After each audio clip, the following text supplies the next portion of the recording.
Who else knows? About what? Is the urgency of the situation not palpable? All I have been told is that Supervisor Young is dead. Is that why I'm here? For the murder of an ISB clerk? Has my reputation slid so precipitously? Now just take a moment. What single thing would drag me to this forsaken basement? Say it. Say the word. Death Star. Well, welcome to Road to Rebellion, the official ATG Star Wars after show for Andor. I'm Pete Fletzer. And I am Nick Mielke, and we want to thank you for hanging out with us here on Around the Galaxy, part of the SSW network. Well, now that the season has ended and we've seen all 12 episodes of season 2 of Andor, we're going to be taking a look back at the series and ahead to some of the impact of the Star Wars franchise. We are going to do that, and it's very important that you hear me say this part right here.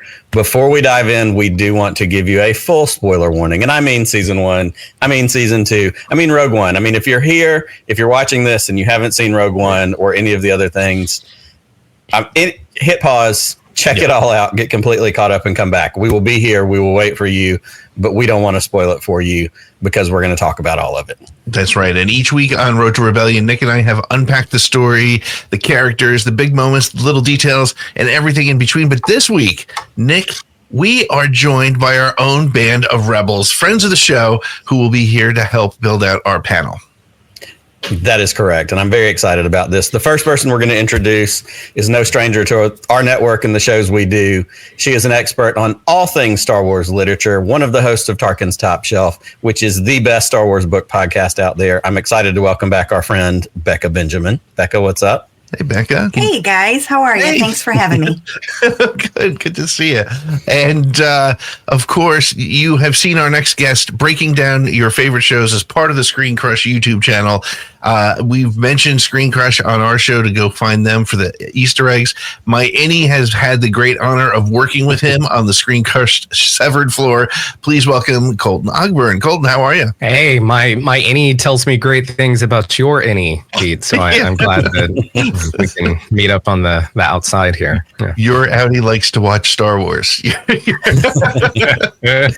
And last, but certainly not least, is a podcasting and Star Wars veteran. He and his sons have created the ultimate family pop culture podcast, and they even have a porg that is named in Star Wars canon. I'm excited to welcome back our friend, Mr. David Jesse. David, what's up? Oh, man, I'm so excited to be here talking about this crazy series. What an ending last night, or a couple nights ago. Yeah, oh my gosh. It was... It was a heck of a show, and that's actually a great way to start. So each week, Nick and I would start by sharing our first impressions of the arc of the week. But now that we've seen the entire series, I want to ask what your impressions were of season 2. And Becca, I want to start with you. What are your overall impressions of Andor season 2? Well, it all goes back to 2016 for me. And I'm just going to say, just like I did after walking out of the theater of seeing Rogue One, because I always said Rogue One was the one Star Wars story I never knew I needed. Yeah. And watching both seasons of Andor just solidifies that for me. So that's where I'm at with this.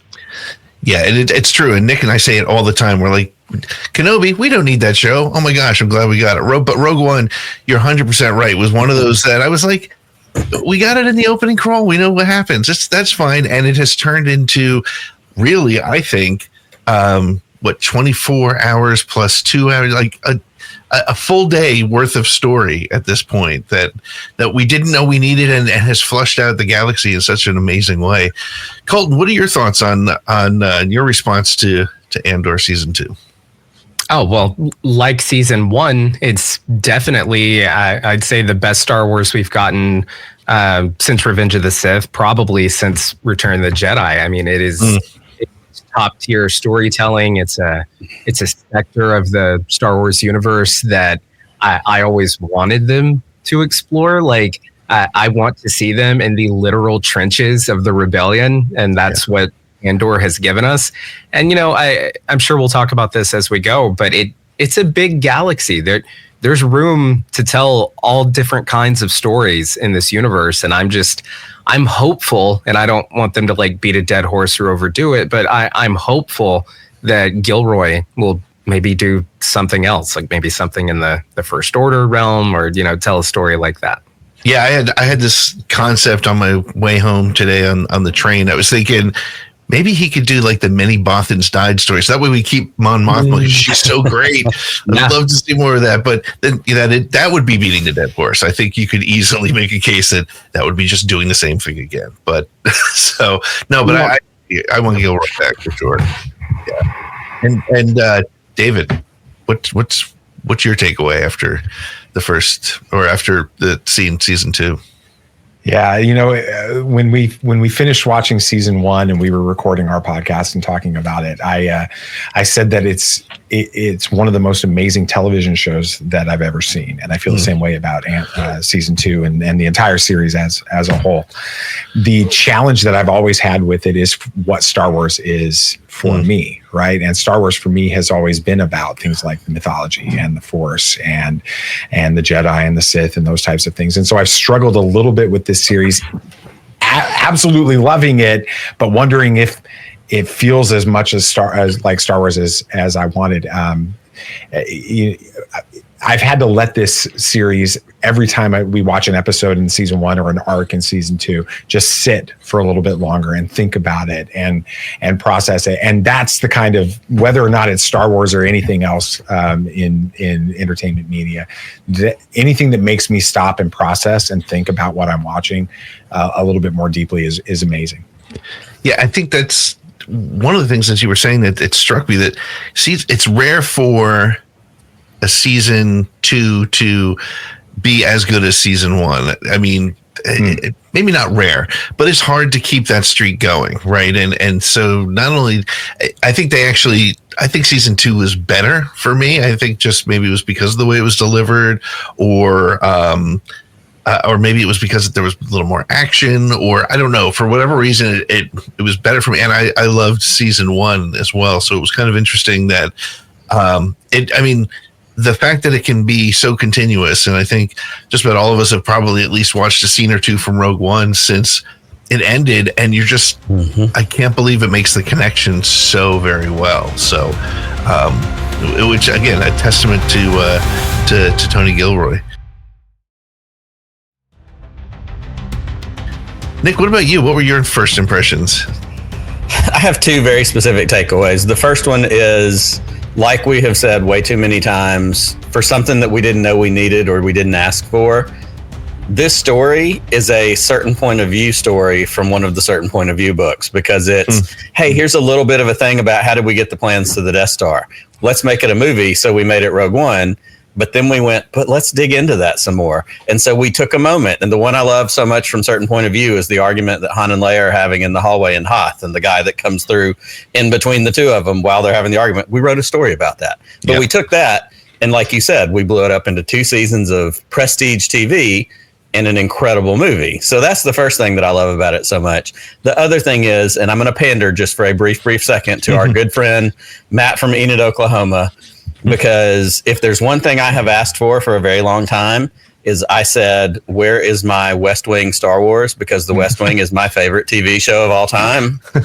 Andor is our West Wing Star Wars. Aaron Sorkin didn't write it, but it's on that level. It plays at that level, and it gives me I want the machinations of the Senate. I want the things that are going on behind the scenes. I want the conversations. I want the little tiny moments that lead to the spark of rebellion, and this gives it to us in spades. So I couldn't be happier. And as somebody who's a fan of those 2 properties, I didn't know they would ever run into each other, but here we are. Looking at that now, we've talked about kind of what are our reactions, what are, to season 2 as a whole. I want to expand that lens a little bit, and I want to ask our panel, and I'm going to start with Colton first. Colton, now that we've seen season 1, you've seen season 2, we've gone through this whole journey with these 2. How does it change not only how you view Rogue One, which obviously it backs right up into, but what does it do for your kind of view of the Star Wars canon overall to have Andor season 1 and 2 as a part of your knowledge of Star Wars now? Well, to Pete's point, I actually haven't had a chance to watch Rogue One or like any scenes or anything since finishing Andor. I look forward to actually doing that and seeing. In fact, I might watch like that last episode one more time and then go into Rogue One because I'm sure that it ties in great. In terms of how it makes me look at the saga as a whole, I mean, I think it was always kind of clear. Like I have actually recently gone back and watched A New Hope somewhat recently, and you can tell in that first one, Luke, Han, and Leia, they feel like they're very important characters on this mission, but it's very well like established that there is this whole other like thing that's been going on that predates them. Like a lot of the groundwork for that ultimate, like Luke blowing up the Death Star. You can tell just by watching that movie without needing to have seen Rogue One or Andor, there are a lot of people who have given their lives for this rebellion. It feels, like an old aged universe. And so I'm just glad that Andor has finally like explored and shined some light on that wing of Star Wars. In terms of how it fits with the saga as a whole, I would think that somebody, obviously, if you're a big original trilogy fan, you're going to, I think, like Andor. But also, I would think that anybody who's a prequel stan would really enjoy Andor, because that's something that Lucas really got into with the prequels was the politics of it all, the trade routes and, the Senate debate. This Andor is exploring the type of stuff that I wish Lucas could have got a chance to have a little bit more say with what went down like in the Clone Wars and all that. I mean, you can't exactly like, I guess, go that dark in like Clone Wars, which is where he got to explore the prequel era even more. So I'm glad that Andor went there, and I'd really love to hear Lucas's thoughts on Andor. At least I think I want to hear Lucas's thoughts on Andor, unless they're not great, then maybe I don't. But yeah, I thought it was great. I love that, and I think that you hit something really specific, because I thought about this as you were speaking. With the 20th anniversary of Revenge of the Sith just being in the last couple of weeks, and with that getting a re-release in the theaters, we've had it on multiple times over that weekend that it came out at my house. And it was really timely for that to be on while Andor was on, because you get a lot of Imperial Senate stuff in Revenge of the Sith. And, heading into the end and eventually the dissolution of the Senate, certainly farther down the line. Well, and they're the two darkest Star Wars stories ever told. Yep. And that's why it's so funny that you see this like, like some people arguing online, that say they don't like Andor, but they go like crazy over Revenge of the Sith. Like me too. I love Revenge of the Sith. Two sides of the same coin. Yeah, I'm like, that's like the darkest Star Wars movie ever made. Like it pushed a lot of boundaries, and that's what I love about it. That's why I like Andor. So I don't really know what you're going on about. I won't get into that. Absolutely. David, what about you? As we widen this lens out and we look at, Rogue One certainly coming out of these two seasons of TV, but also kind of just the Star Wars picture as a whole. How does it put it into place for you? A realization came to me in the second half of season 2 here of Andor. And I think maybe Pete and I were messaging back and forth a little bit about this a couple of weeks ago. What I had to come to terms with was that we all believe this. Everybody on this panel is like, they're the good guys in Star Wars fan community, right? We all believe Star Wars is for everyone, and we do this, but Star Wars is for everyone, and yet there is a very different style of Star Wars that's coming out in different properties right now. And what I had to come to terms with, going back to what I said a few minutes ago, where Star Wars for me may be much more mythology and much more Jedi and lightsabers and those types of things. This is just as much Star Wars. And for people like Colton and some others, they're finding what they've always, what you said with the West Wing, right? You're finding what you really love in the Star Wars franchise. And that became, when I came to terms with it, it's not always going to be the Skywalker saga. It's not always going to be about the Force and those types of things, even though we got that little taste of it in the third arc of this, which was absolutely wonderful. It's actually what makes this, it gives me a lot of hope for the future of the franchise. Would you say A Because New Hope? we can see it. Yeah, I did. Damn it, Pete. I was going to say it, but I didn't want to interrupt. I'm out of practice. Okay. Yeah, it does. It gives me hope for what this franchise can be, because we can come out with stories like Andor. We can come out with stories like The Acolyte, which is a very different feel to it. And there are people that really didn't like it. And there is a fan base that absolutely loved The Acolyte. And we have, Ahsoka and those types of shows as well, which I loved Ahsoka, right? And with it. So we're going to see Star Wars be a playground that fans that like lots of different styles of shows and movies are going to be able to have a place to play in. I love that. And I want to throw it, same question to you, Becca, talking about, putting it in perspective, not only for Rogue One, but for the Star Wars canon, but also because you are a resident book expert, you get to put another spin on it that, I'm certainly not conversant in. I can speak for Pete and say that we're terrible about the books. We want to be better, but we're not. So for you, after seeing Andor season 1 and 2, how does that paint Rogue One for you? How does it paint some of the books and things that inform the story that we've gotten, as well as just kind of the bigger picture on the whole Star Wars canon? Well, to echo what everyone else has kind of been saying, I mean, if you look at the deleted scenes especially from the Senate in Attack of the Clones, specifically right after the assassination attempt on Padme, which she yells, and of course this is deleted. She's very forceful, which reminds me a lot of what we get to see of Mon Mothma when she takes the Senate, takes the stage, center stage, and she's saying, this is Padme in the deleted scene, she's saying, wake up, senators, you must wake up. She's shouting this at the top of her lungs, letting them know something's not right here, something is amiss. And I really wish a lot of that stuff would have been kept in, especially in Revenge of the Sith. Thankfully, in the novelization of Matthew Stover, that stuff is extended. The whole moment when they're in the pod together, Padme Amidala and Bail Organa, and she says, this is how liberty dies. She actually turns to him, not fully around, but turns to him, and she says, do all those things. Do all those things that we can't talk about. Promise me. She says, vote for Emperor Palpatine. Make Mon Mothma do it too.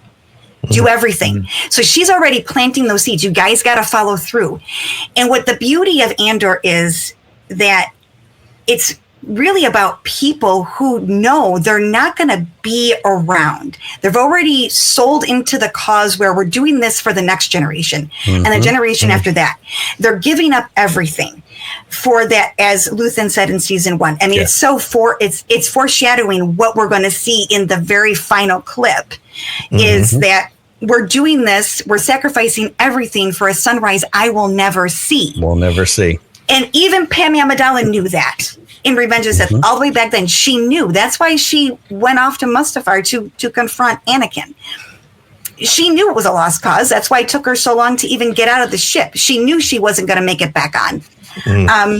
I just think it's beautiful that we get this, and it all begins with her. We can't forget that Padme is the one who serves the petition of 2000 to Emperor Palpatine to basically give over his emergency powers back to the Senate. She planted it. Mon Mothma follows through, Bail Organa follows through, and everybody else. I mean, Cassian, as they said, he's a gatherer. He's been gathering so he can deliver this message. The Force works in mysterious ways, not to sound cliche, but everybody involved in this has some sort of part to play. Otherwise, it won't come through. So I think if you really sum it up with the novelizations, what Tony Gilroy and company did with Andor is on par with the lyrical prose that Matthew Stover put into Revenge of the Sith. It's that type of writing, and it's absolutely beautiful. I mean, we have the best dialogue and monologues in Andor that we have in any other Star Wars. And I'm just being honest. Not to mention, because I am the only one sitting here that's a woman, we have the best women characters in this series. And They're not the to mention, most of them are moms. They're moms. These moms are written tremendously. And what does I'm sorry, there's nothing better than a mother's love, a mother's nurturing. And this is what my Maarva gives, not to her own specifically, but to everybody else. Right. Bix, you get it from Clea in her own way. And I mean, Clea, MVP.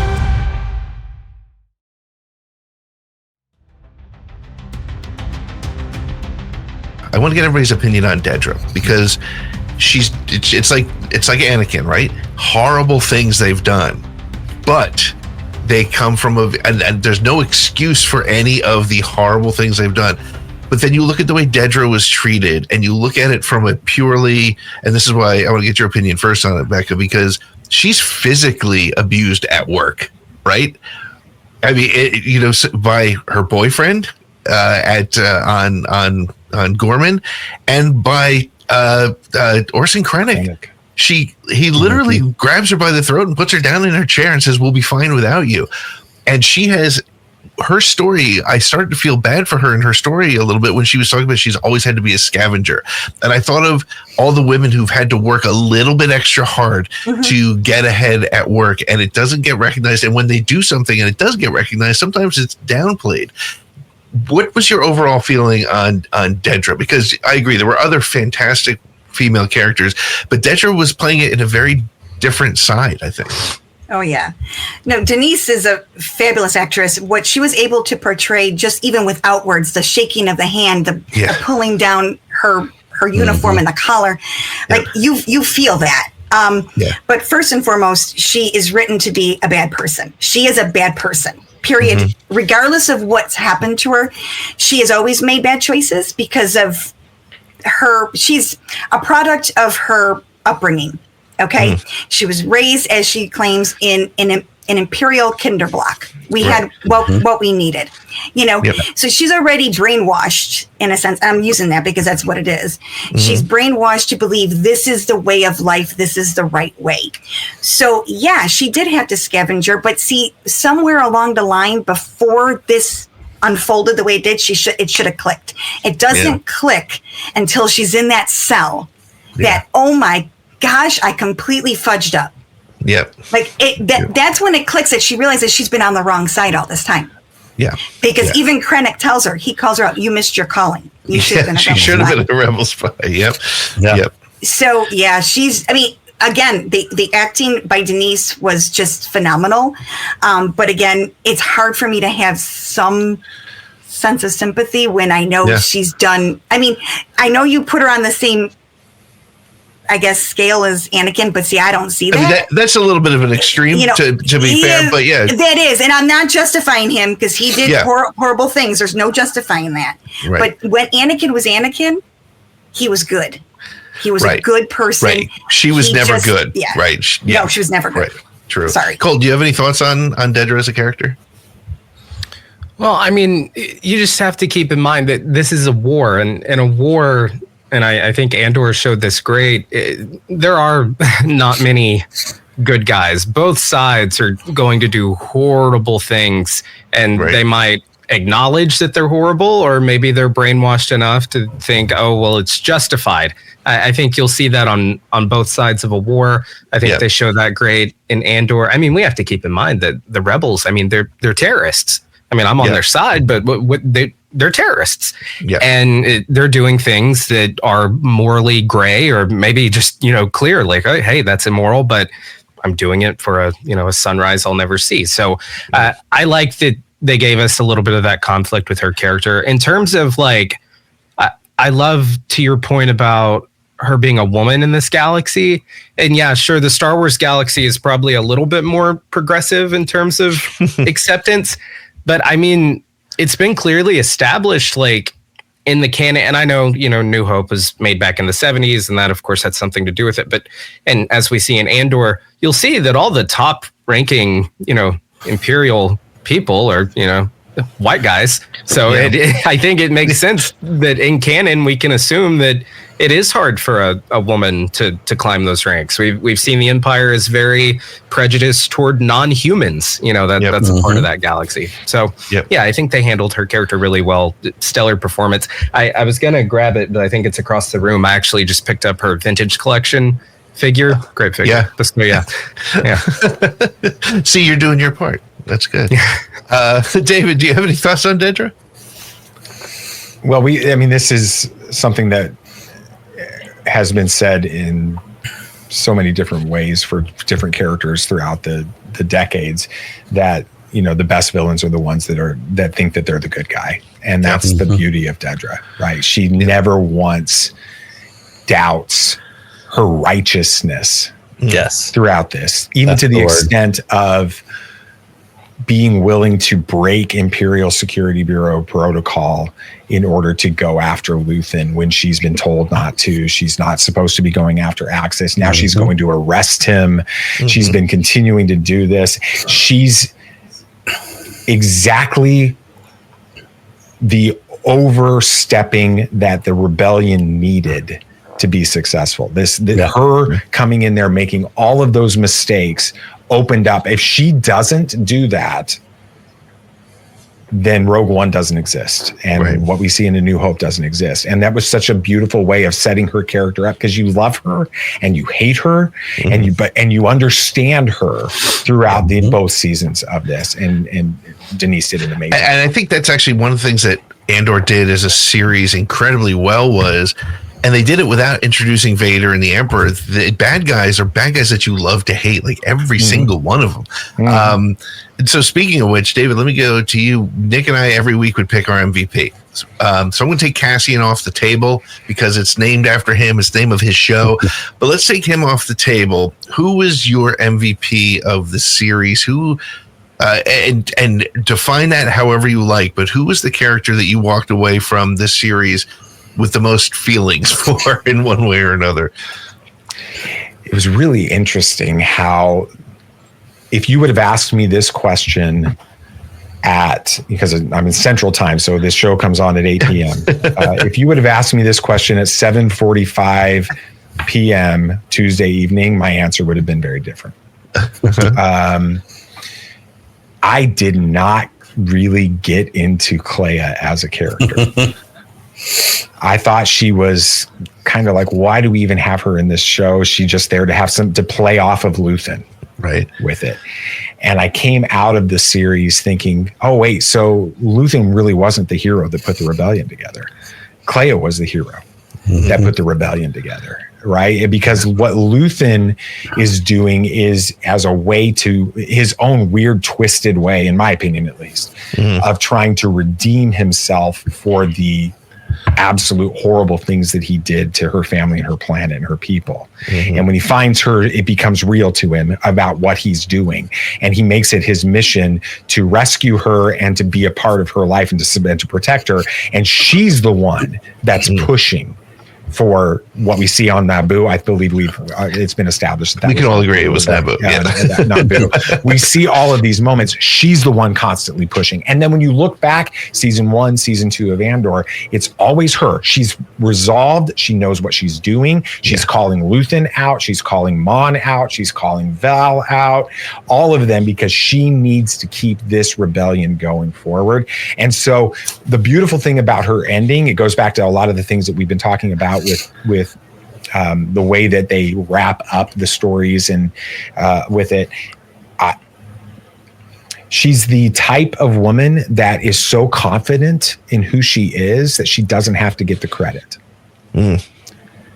Which most of the strongest women I know are like that. Yeah. Right? They let us weak, insecure men get the credit for all of the stuff while they're the ones that make it happen behind the scenes. And that's exactly what's going on with her. So Clea is without a doubt my MVP. It's great. And Becca, I feel like you're in the same boat as David, or maybe not, but certainly sharing the same concept on that one character for sure.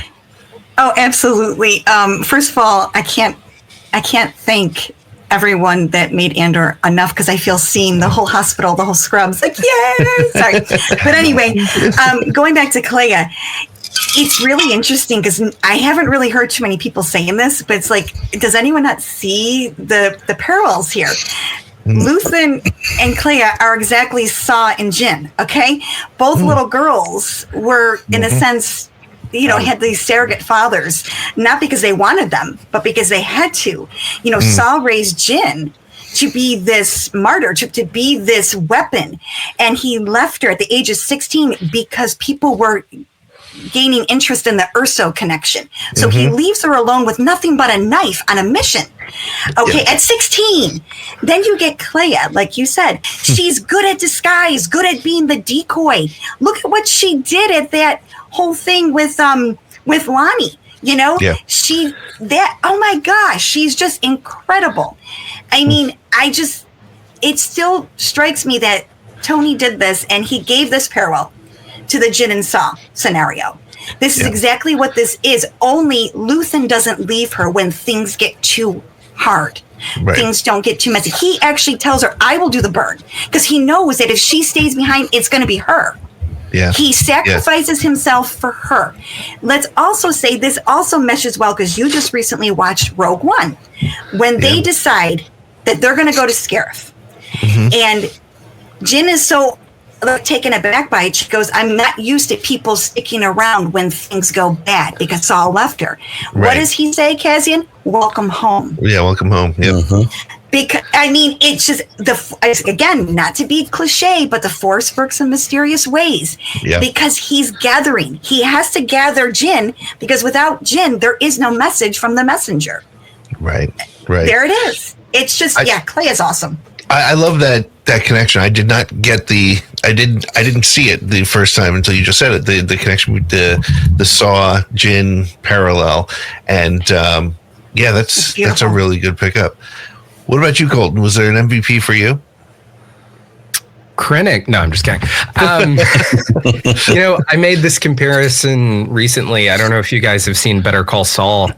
That's a show that it's named after one character, but it's just as much a story about this other character, Mike Ehrmantraut, and their two stories run parallel for a long time. Like they don't really cross paths. And then eventually they'll cross paths for a little bit, and then they go completely separate again.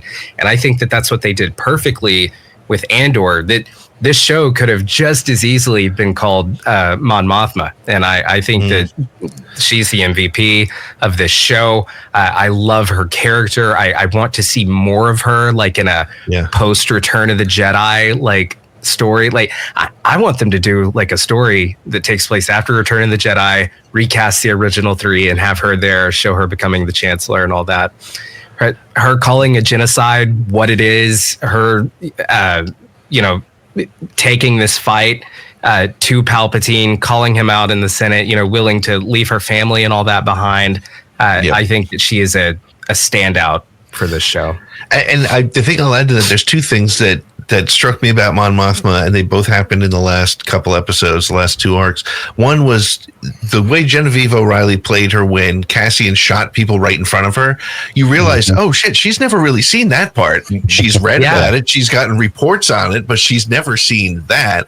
And then the second part, which I thought was so great, was her just eating breakfast with all the troops. She was just one of the rebels, and explains she had to walk away from Chandrilla with all the fancy hairstyles and everything, and she's living with the troops. She's living in the dirt with the troops, and that says a lot about a leader, I think. So, well, and that again ties perfectly into how Andor is. We've been saying it's just one aspect of the type of story you can tell in Star Wars, and then you see the same thing within the show itself, because you see different kinds of stories being told through Andor and then through Mon. It's perfect. It's perfect. And with her reaction to him shooting, that's this great crossover point where you realize, oh, they've been on 2 pretty different paths, but going on the same mission, which I think is how this show ties in perfectly to the whole saga.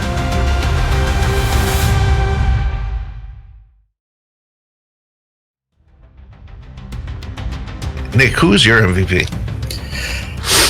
It's the favorite child question, and it's not really fair to ask who is your favorite character, who is your MVP, because there are so many aspects of just how well written, how many layers there are to this show. But Krennic. If I'm going to be forced to pick somebody besides Krennic, obviously, I'm going to go with Bix. And we've talked already about strong women. There's no secret I'm a fan of strong women. I live in a house full of them. But this is a character who despite the trauma that she went through, not only in season 2, but in season 1, the torture, the loss, all the things that she experienced, to have the inner fortitude and the strength that she had when presented with the opportunity to go, let's just get out of here. Let's run away. We don't have to be here anymore. To know that Cassian was needed and to say, I'm going to go because you won't if I'm here. Like, again, sacrificing for the rebellion, the decisions. So much of this show has been about sacrifice, what Mon Mothma sacrificed with her personal life, her career, her family, all of the characters, Clea, Luthen, you go all the way down the line, even with Cyril and Dedra and all these other, the Imperial characters, the personal sacrifices that are made in this show you how personal something like rebellion can be. And for Bix to make the choices she made, and just like, Luthen's speech, she sacrificed her happiness for a bigger thing. And it's so powerful and it's so strong. And then to see how that pays off at the end of the show, and to kind of have that little, we said it on the episode review that we did, that kind of pseudo Sopranos moment when she's on that planet standing there holding that baby and turns and looks and has that little smile. What are we looking at there? Who may have swung by for just a minute before they went to, the rings of Kafrene? I don't know. But if I'm picking an MVP, it's Bix, and it's because of the strength that she constantly pulled from in order to pull herself out of the trauma that she went through, the ways that she had to deal with it, whether it was the drugs, whether it was, getting the revenge, getting Dr. What's-His-Face and, blowing up that building and the whole deal. Like, that it's incredible. And I was rooting for her all along the way, but to see how that story and that journey went was really inspiring. As we look at this, we've kind of talked about the seasons. We've talked about all of this. They did something new with Andor season 2. We didn't get this before, and I want everybody's perspective on it. I'm going to throw it to you first, David. We got 3 episodes a week for 4 weeks. We got a Star Wars movie a week for 4 weeks. Did you like it? Did it work for you? Give me your thoughts on, how this new change in consuming some Star Wars content worked for you. Well, first of all, I love the creativity of it, right? Yeah. Because for years in this space, I've been podcasting with Sam and Nate for almost 8 years now.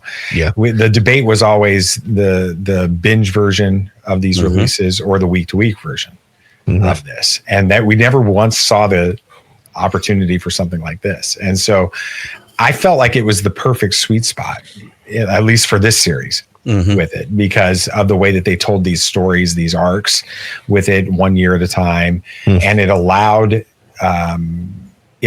there to be a chance to step back and breathe and think through what happened with some of these arcs and speculate. And so for all of us, doing YouTube videos, all of us doing podcasting and things like that, we need that space, right? It's a lot easier to talk about this series than it would be Stranger Things when it comes out 8 episodes at once with it. And so, we got that opportunity, but at the same time, it allowed. One of the criticisms of the first season was after that first 3 episode arc, it was pretty much week to week, and it took a while. I'm thinking of the prison arc as well. Yep. Being sort of broken up with that. That would have been more impactful having been told all at once. And for for some of us, I think we could, if you got screeners, some of us got screeners, and we got to see that arc all at once, and it made a bigger impact for us that way. We got to experience that and see the entire world experience this series that way. I absolutely loved it. Cool. Yeah. Becca, what about you? How did 3 a week work for you? Well, to echo again, I mean, I'm a long time fan of mold, so I'm used to waiting 3 years in between a movie, or in between 83 and 1999 to get another movie. So this was a lot. I felt like I had ADHD for a minute there. It was just thankfully getting screeners does help with that, because I didn't have to stay up late on a work night. I was able to, I mean, I hate to say that. I mean, I'm very grateful that I had that, but I actually like the rollout, because I feel like if you wait a week in between an arc like that, any of them, even though they show you those recaps, it's not enough. I mean, again, I'm 50 now. So, what I retain week to week is not the same as I would have 10 years ago. So I like it. I think they should do this more often because, again, it's like getting that film. I think we've been longing for that for a long time because the last time we had a new Star Wars film, in the theater was 2019. And when you say that, so long ago. So long ago. Just so long ago. It's crazy. Yeah. So, yeah. So, Colton, I'm going to ask you the same question. I'm going to pose it even just a tiny bit different. I know for me, if you give me something week to week, great. I'll watch it week to week. I'll process it. I'll think about it. I'll rewatch it, 1, 2, 3 times, depending on what it is. But I also know if you give it to me at all at once, I'm going to watch it all at once because I'm like, it's right there. It's waiting for me. You're somebody who creates content. You comment on shows. You do a lot of this stuff. How did it work for you getting these 3 episodes a week that kind of fit in this arc mode? Well, it's like if you have a whole cake in your fridge, you're going to eat it, but then you're not going to feel great after. And then a few days later, you're going to wish the cake was still there. There's a reason they call it binging, right? Every day. Yeah. Okay. I'm of two minds of it. There's my mind that's, my job. And of course, it would be much easier, better for us, like workflow wise, view wise, keep it going longer to have had like 12 weeks of 1 episode per week coverage. Right. That would have been better for our business model. Ignoring that, just as a fan, I love binging stuff too. Like I said, with the cake, if there's a cake in my fridge, it's gone. So yes, if it's there, I'll binge the whole thing. But there is something so fun about, and I know it's frustrating, like when there's a cliffhanger. Like right now, I've been catching up on Last of Us, and I'm caught up now, and I'm like, I want more. And so I kind of spoiled myself on that. But I like, and I think it's better for the show itself if you keep that conversation going and having like those water cooler conversations. I think it gets the word out about the show better. That's why I'm glad Netflix finally with Stranger Things at least split the season in 2, drop the first half then the second half, so you can get some word of mouth. Because I think when you just drop it all at once, that's not good for how we do videos. And I also just don't think it's good for the show itself. Andor kind of walked that middle line. They didn't drop it all at once, but they did 3 arcs or 4 arcs, right? 3 episodes each. Yep. I guess it's fine because if that's how they plan to do it from the jump, then to quote George Lucas, it's stylistically designed to be that way, but we can diminish the effects of it. Did anybody get that prequel documentary line? I personally wish that they had done it episode by episode. I'm a big advocate for, if you are not a sitcom, a cartoon, or a spaghetti western, I want your shows to be at least an hour long, and I want 1 a week. That's how I think that was the perfect model. I think it's proven that was the perfect model, like with Breaking Bad, Game of Thrones, Succession. You look at the most recent shows that are all in that same genre, I think, as Andor, and that's the model for releasing them. So as cool as it is to get a Star Wars movie every week, I do wonder if they would have had even more like word of mouth success had they cut the show a little differently and released 1 episode a week. That would be my preference. Yep. Yeah, that makes sense. Pete, you and I have talked about this off and on throughout when it was announced. Throughout the course of this, we were also lucky enough to get the screeners, and I think honestly it helped us with busy lives and trying to do shows and that kind of thing. So it worked out. Where do you ultimately end up on the 3 episode a week situation? I think it was great for a couple of reasons. Number one, I think it was one of the things that I noticed, especially when we would break them down. I noticed that episode 2 of each arc left you in a it was kind of a down show, other than the Gorman Massacre, but it was kind of a down moment before going into the launch. So you would have to wait a full week after coming out of something that, which is why I think releasing the first 3 episodes of season 1, they did it the way they did it. However, I would do something a little bit different and Colton, I think you sort of leaned into this a little bit when you were talking about the way Stranger Things did things. I would have gotten 4 months of subscriptions out of it. I would have done one a month. Like maybe the first Tuesday of the month, I would have dropped it. Arc 1, Arc 2, Arc 3, because that does a couple things. It'll keep people talking about it for that next month. It keeps your subscription. I mean, I hate to just put on the business app, but the reality is you need only 2 months for this show. If you had 4, you would stick around. But I also think it would give people that opportunity to, after you watched, Solo or Rise of Skywalker or whatever, you had that opportunity to talk about it, and it gave people some time to catch up, and so I think that would have been a little bit better. I don't know if it would have been better, but it would have been a different way to do it, and I think it would have been an interesting way to experiment.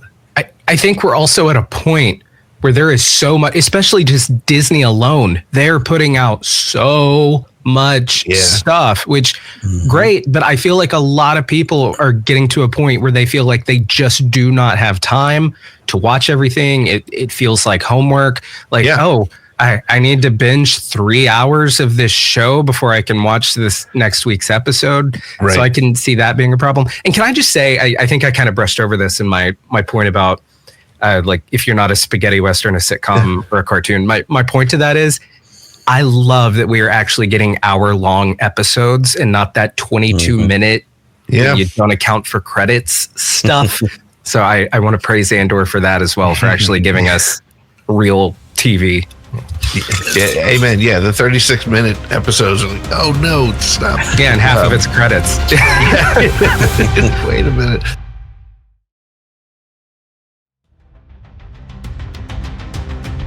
Let's take a slightly different direction here, and let's talk about, there were some unanswered questions and some plot points that were left open. I don't know if any of you had any in particular. I'll leave it, we don't have to do it in any particular order. Does anybody have any unanswered questions that, even knowing what happens in Rogue One and A New Hope, anything that you wish they had answered? Becca does. Becca's got one. Hold on. Let's bring it. What happened to Kaz's sister? Yeah. I really want to know where she ended up. Yep. That still bugs me. I read the interview. I get it. Tony's like, well, how many things in your lifetime do you leave unresolved? I get that, but this is a sibling. They were close. And they referenced it in the last episode. Like they reminded you they that did they didn't answer that question. A little flashback, when K2's trying to wake him up. Yeah. Yep. So and I think that's to show his regret in a sense that he didn't go back, which is why he keeps going back for everybody else, which I can understand that's part of his flaw, but he's a human. You know what I mean? He can't leave anyone behind. And I think in a sense, him bringing Clea back was in a way bringing his sister back, even though it's not his sister, if that makes a little sense. Yeah, makes sense. I don't know, but that bothers me. I don't know. I want to know where she's at. Why show her at all? I think, to play devil's advocate on that, I think the point to that might be, and I agree with you, it would have been nice to know, but that, as we saw with Bix going off, I think the point is, Cassian's new family is the rebellion, the actual mission of the rebellion. Mm-hmm. So I guess where his sister is kind of becomes irrelevant. I want to know about this super weapon. How is the rebellion? Are they going to destroy it? The Palpatine guy. I want to know if they're going to beat him. And I hope they make a sequel, right? Yeah, I just felt like there was so much unanswered. A lot of setup. We're just seeing the space station be built, and I don't know. She called it what, a death something? I don't know. Yeah, which is ridiculous. At least make a call or something to close it out. Yeah, I mean that's a little on the nose. I don't know. I'm hoping that maybe there's it'd be cool if one of the engineers was secretly a rebel or something, and he puts in a failsafe or something to where they could blow it up. But that might be a little much. I don't know. I've got a movie for you to check out, Colton, when you're done. A couple of them. Yeah, that's right. Recommendations coming your way. David, were there any unanswered questions for you off the top of your head? Not necessarily unanswered questions. I would say that one thing that I was really hoping to see flesh out a little bit more was I kind of wanted to see when Galen sends Bodhi to Saw. I kind of anticipated that happening in this last arc. This last arc went in a direction I did not expect at all. And you and I were texting about it earlier today, Pete. I was like, I really thought we were going down that path coming into last Tuesday night. Yeah. And was a little bit like, when are we going to get there? And then it was like, I realized, oh, wait, we're not. So now I've got to accept the story and kind of get into the story that we're in. And obviously I loved it. I mean, I made Clay my MVP. With it. I am glad though to go back to the conversation about Cassian's sister. I am so glad that they didn't tie it all up in a pretty bow and like give you some big reveal where the theories about Clea being his sister and all of this. And at one point, it kind of felt like they may be going there, which you kind of referenced a little bit earlier, I think, Nick. But they didn't actually make that happen. And that would have been it would have been too Star Wars. Right. It would have been too everybody's connected to your the father. Everybody's related. All of this kind of stuff that's going on. And that's not what this series has been at all. And that needed to not happen. I'm so glad that they didn't make that happen. Yep. I agree with that. And I'll say mine kind of ties in similarly to that. As great as it would have been to see Kino Loy pop up somewhere at the end, because again, not dead on screen, not dead wherever. We know you can't swim, but like if at the end in a closing shot, like he's, ratcheting an X-Wing in the background or something, that would have been great. But at the same time, I'm really glad they didn't do that, because again, you have to be able to have people who come in and out of your life, who come in and out and get you on a path heading in a direction, but they don't necessarily get to go with you on that journey. And so I am glad. He becomes Snoke, just so you know. Oh, that's right. See, again, there's a movie down the road for you, Colton. It's all going to tie together. So yeah, I don't think. Yeah, I just thought that was I'm glad they didn't make that choice. I think it worked better as they did it. Yep. I'm just laughing really quick though, because he can't swim, but yet we see all the Snokes in a jar with fluid. I'm just sorry. Sorry, I had to. Too soon? Sorry. But they're not swimming in the jar. Yeah, it's always just floating. Another Snoke. Yeah. It's always too soon. Cool. What? I derailed the whole show. I'm sorry. No, I did. You didn't. We're thinking about Snokes in jars and how they're really not swimming. Becca, I do have a question for you. You are our expert in Star Wars literature, in books. Watching Andor, seasons 1 and 2.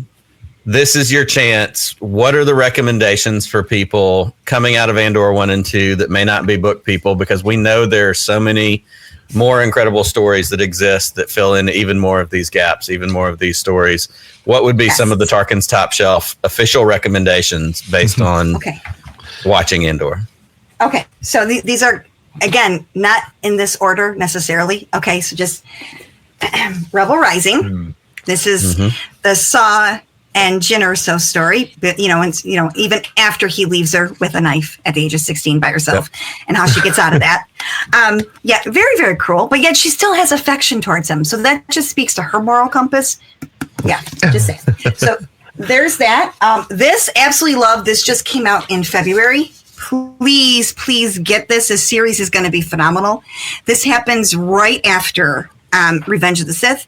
It's about the first year and how Bail Organa and Mon Mothma deal with that aftermath. And also they team up with Saw for a little bit. It's really good. This book, when we read this on our podcast, I actually said, there's no way now you cannot have Bail Organa show up in season 2. Like, he needs to. So happy. And Benjamin Bratt, can we just say, yeah, awesome. Yep. He was great. Is a must read. He was. He had that whole essence of Bail. Really perfect. If you had to replace him, he was perfect. And I think you said it online, and I think it's a great comment. Nobody complained when they changed out Brea for the Obi-Wan Kenobi series. Thank you. Why? I don't know, but you know, And this one. I love Jimmy Smits, and I love what he did in West Wing. But I think for what Bale needed to do in this series, I think Benjamin Bratt did a better job than Jimmy Smits would have done to be that character the way he played it. You said the quiet part out loud. I do. I think he played that part better than Jimmy Smits would, and I love Jimmy Smits, and I loved him as, you know, Bale in the earlier stuff. But I think for this show and the tone and everything that it brought to it, because it gave a little bit of that. Even though I know the story, I had little moments where I went, I don't know if I trust him. I'm not so sure he's on our side. Like, he carried it in a way that I don't know that Jimmy Smits could have as convincingly. Yeah, and I love the line when K2 says, the man that you don't like is here. Yes. I absolutely love that. Yeah. But this one this is the prequel to Rogue One. So it fits before and then even after Andor, if that makes sense. So, because it goes right into Rogue One. And so Catalyst. And then this one, good friend of the show, Chris Kemshaw, Dr. Chris Kemshaw. So, you know, The Rise and Fall of the Galactic Empire. This is ridiculously amazing. I mean, just ridiculous. And it's just awesome. And it makes me wonder what side Dr. Kemshaw's really on, but no, I'm only teasing. I know what side he's on, but it's that good, and it really it offers a lot of insight to what we see with, you know, Dedra and Krennic and why they are the way they are and what makes them all tick, which we kind of get to see, obviously, which is nice for a change. So yeah, those are my 4 recommendations. I've seen that book on shelf, and I've always been attracted to it. Is it a story or is it just sort of like a history? It's okay. So, and of course, he would be very upset with me, Dr. Kemshaw. But the character, have you read Kristen Baver's Skywalker? Skywalker one? Yeah. Mm-hmm. Yes, it's written like that. So basically, it's a historian telling you the history. Cool. So it's written in, you know, someone else's voice, and actually he uses can't think of his name from Rise of Skywalker. He's the one that basically tells you about, you know, the Sith and their, you know, and that's when Poe says somehow Palpatine has returned. You know, that whole thing. You know. So, but anyway, it's really somehow Palpatine returned. Oh, you always have to have that ready, right? Yeah. Yeah. So that's a book I'm definitely gonna have to pick up for sure.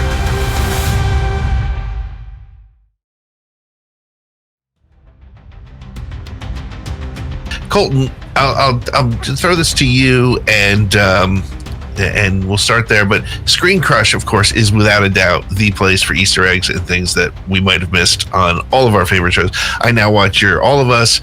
Of course, you know, if there's a show I like, you guys have it covered, which is great. But while Andor didn't really have as much in-your-face member berries, it did have some here and there. So how do you and the rest of the panel kind of feel about that sort of lack of overt fan servicey cameos? Like, there was plenty of opportunities to show us Vader or planets like Tatooine and Lothal. Do you think I think we would all agree that it helped, but was it noticeable? Did it change the perception? And David, to your point, it's sort of like the, you know, when Andor first came out, you sort of compared it to pizza, right? Star Wars is like pizza. Everybody's got their favorite toppings. And so, but do you think that there was not enough fan servicey things? Did it feel, maybe the best way to put it is, as a great question to sort of wrap everything up with everybody, is, did it feel Star Warsy enough to you? And I know, David, that's something you've been struggling with, but Colton, where do you start with that? I mean, to push back a little, I think it feels very like Star Wars. I mean, my Mothma's there. El Organa's there. There's stormtroopers running around. I feel like, you know, as a hardcore Star Wars fan, I'm like, yeah, this is a Star Wars show. Krennic is there. So yeah, I take your point. Like, no, they didn't drop Vader or anything, but I was glad that several times they dropped like Emperor Palpatine. I'm like, all right, nice. Yep. I'm not huge on the throwing a character or a reference in for the sake of doing it. I want it to have some meaning and some reason behind it. And I think Andor walks that line great. I mean, I could see how maybe to a more like someone who this isn't their entire life watching Star Wars might be like, hey, where's somebody with a lightsaber or something like that. But that's not the point of this show. So I think they handled it well. Yeah, Nick and I said on the when we covered the last 3 episode arc, if I thought for sure if there was an opportunity, I thought we were going to see Partagaz be brought before Darth Vader. I thought that was going to be his entrance. But if they did that, that's all we would have talked about. We would have missed the rest of those episodes because we would have been so focused on Darth Vader. So I think they handled it perfectly. I take it back. I want Cassian in the world between worlds talking to Yoda or something. When he realizes that the Force has driven everything he's done, right? What about you, David? I still that pizza comment has stuck. Yeah, with me. okay. So the idea was you could be at the best pizza restaurant in the world, right? And order cheese bread. And it may be the most amazing cheese bread you've ever had, but it's still not pizza. And that's what I was trying to use as a metaphor for if this is kind of the way season 1 of Andor felt for me. Again, I've said over and over again how much the series is amazing, right? And I love it. I think that what the third arc of season 2, I finished watching it with Sam and Nate, and we were sitting on the couch. Actually, it was weird. I was sitting on the couch with Nathan, and then Sam was watching it from his new house he just bought. And if you've ever listened to the show, he was 16 when we started the podcast, and now he owns a house, and so it's weird. But anyway, we were watching it, and we were messaging back and forth about it. And I said, this series is to Star Wars. Andor is to Star Wars what the biblical book of Esther is to the biblical canon. Wow. The biblical book of Esther has no mention of God whatsoever anywhere in it. And yet God and his hand moving throughout the narrative is present throughout. And when I saw the Force healer and the things that she said to Cassian in episode 7, and then what Luthen says to Cassian in episode 9 about you're always in the right spot. You're always here. It's clear that the Force has been guiding Cassian throughout all of this, even though we don't have Jedi, we don't have Sith, we don't have Vader, we don't have lightsabers, we don't have any of that. And I was like, this is actually a brilliant story because you see the Force moving all throughout Cassian's arc.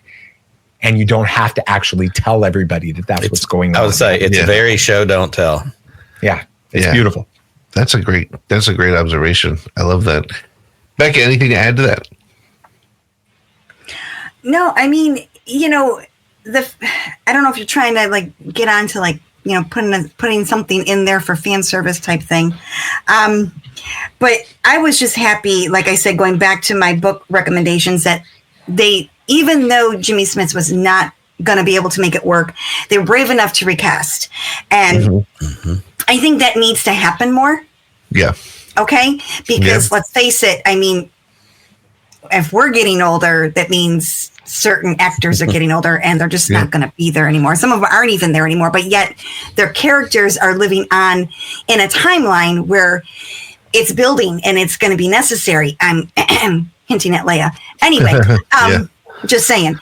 But to play off what we were just talking about with the Force, I mean, even in Rogue One, like you said, we don't see Jedi, but yet the Force is a very prominent character. Yeah. It's funny because when you bring up that Force healer and what she says about, now getting clarity on Cassian's path, as this messenger and his gathering as he goes, it really brought me back to Rogue One with Chirrut when Baze is like, where are you going? He goes, I'm following Jyn. Her path is clear. I mean, if that's not the Force making sure these two come together to do what they need to do, then I don't know what it is. Yeah. Let's also remember too, Lyra Urso was a member of the Church of the Force, but yet somehow she aligned with Saw Gerrera. Someone make that make sense, right? So this is the Force at will, because Luthen says to Cassian, because Cassian goes, I've been making all my own choices. He goes, but have you? Have you? Somehow Yeah. you just are where I need you to be. Yeah. That's the whole thing. Does the Force really give each person free will, or don't you? Yep. Have free will. So yeah, it's really cool. I love it, and it's funny. It's like, because also in Rogue One, when Chirrut says that he feels like Cassian is in his own cage or something, which actually ties. You're in your own prison and you carry it with you. Yep. Yeah. And it's a different sort of form of what the Force healer said, right? He's sort of gathering things, and Chirrut sees him as he's gathering things, but it's weighing on him. So that's really cool. So cool. Yes, and I will add to your recasting thing, because I think there was, people were looking for something to complain about, and I will not name the author because I don't know how he'd feel about it. But Nick was with me when we were in. I'll tell you offline, Becca, because you'll probably be able to figure it out.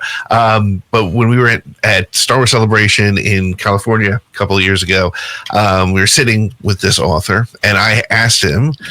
I said, with Carrie Fisher passing away, what would you have done?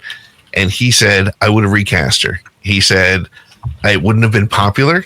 He said, but the story outweighs the actor. And I think, Benjamin Bratt proved that this time around. There's a different Dodonna in Rogue One. There's it's you need the character, and the story will, as you pointed out, and it's clear, Star Wars will live far beyond any of us.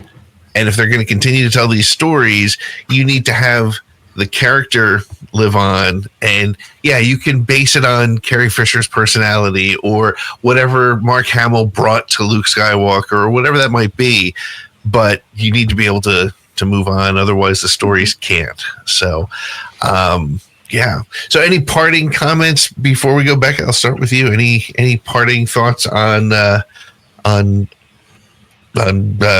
series or anything? It's interesting because, again, it enriches what we already know. And I think that speaks volumes to those creators and the actors and actresses that brought this forward and the whole cast and crew. And I just think, we all need to embrace stories because, like we were just saying about, pizzas and toppings and things like that. I mean, I'm just not a fan of the comparing. This one is better than that one. This is a masterpiece compared to that. Don't yuck somebody's yum. I mean, I don't rank the films. I never will. I just can't. I won't do it. But we all know Empire's best. Sure. It's just so dark, gloom and doom, but then again, so is Rogue One. But hey, I just think it's important that even the little guy gets their story told because, that's what it's about. It's more or less about the people, not so much about the Jedi, if that makes sense. Because they're the ones that are going through it all. And this is where I think Andor is different from everything else because we're just following the little guy trying to make a difference. And I think that makes for an interesting story and it's more relatable. Not all of us can wield a lightsaber or use the Force to open, doors, unless you're, walking into Walgreens or something. But, yeah. Absolutely. David, any parting thoughts on Andor? I'll go back to what I said earlier towards the very beginning. I love how this show allows us to see a future for Star Wars where you can have very different style stories being told to different types of audiences, and it can actually broaden the galaxy. And it's really interesting how that happens by going very narrow. This series went very narrow. It went very narrow on a handful of people trying to make a difference in this rebellion, but it's opening up the galaxy to being much broader for the future. And I feel really good because of this series. I feel really good about the future of Star Wars, and that's awesome. That's great. Colton, what about yourself? Andor and Thunderbolts, these are these are great examples of what you can get when you let a writer and a director just make their damn show or movie and don't get too in the weeds, don't interfere too much. Give them this general outline. We need to start here, end up here, and just let a talented, creative person with an actual like stellar resume handle this, top tier, like very valuable content. That's exactly what they did here with Andor. And I hope that they can continue that, learn from that, and push it into their other brands as well. I hope to see that with Marvel. And I think we're seeing that with James Gunn, with DC. And there's no reason, I actually was lucky enough to get to see the new Mission Impossible, which comes out, I think, in like a week or two.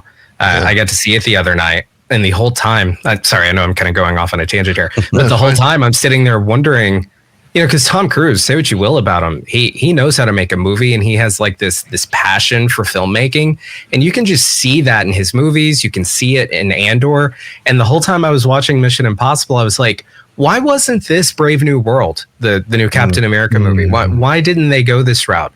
And I felt that with Andor, watching just the quality storytelling they were doing there.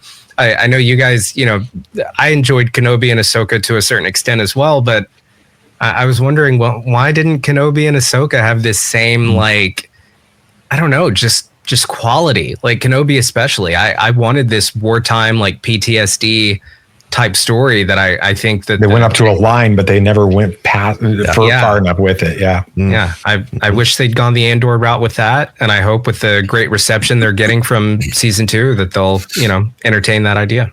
I want to thank all of our panelists for joining us. It has been such a wonderful conversation, a chance to connect with all of you.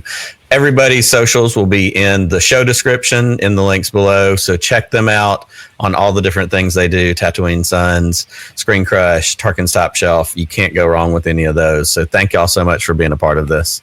Yeah, absolutely. Well, I think that's going to wrap it up for this week's episode of Road to Rebellion, the Andor After Show. Thanks so much for joining us on this journey as we've broken down the entire season now of Andor Season 2. And just because the show is over, that doesn't mean Road to Rebellion is done. We've got a few more ideas, a few more conversations we want to have, and we're going to continue next week. We're going to look at Andor through the eyes of politics, and we're going to be joined by our friend Stephen Kent to talk about that and to dig into that a little bit more. That'll be a lot of fun. And if you're enjoying the show, make sure you're subscribed to Around the Galaxy, wherever you get your podcasts. And don't forget, this is just one of the shows on the SSW network. 100%. In addition to the Around the Galaxy podcast, you can join us live every Thursday night on our YouTube channel, which is youtube.com at the SSW Network, for Star Wars news of the week, silly toasts with action figures in it, celebrity interviews, calls, chats, all the fun stuff. We love hanging out every week talking Star Wars. And if you want to support what we do, head on over to patreon.com/the SSW Network. You'll get early access, you'll get exclusive content, and a chance to be a part of the best Star Wars community out there. And if you like what we do, if you like this show, please leave us a 5-star review over on Apple Podcast. Share it with your Star Wars friends. Send that link, copy it to an uncle, a dad, a cousin, somebody you know who likes Star Wars. Send it to them. Say, hey, check this out. I bet they'd enjoy the conversation. And we want you to be a part of that conversation as well. Find us on all the social media outlets at the SSW Network. Or, as we said at the top of the show, leave us a voicemail, 504-321-1501. We are always up for talking Star Wars. Well, that's it for this week. I want to thank our guests once again, and thank you for hanging out with us. And until next time, may the Force be with you. And this is The Road to Rebellion, and we will see you next week. Road to Rebellion is copyright 2025 Pete in the Seat Studios. For more information on this show and other shows in the SSW Network, please head over to the SSWnetwork.com. Audio clips are copyright 2025 Lucasfilm.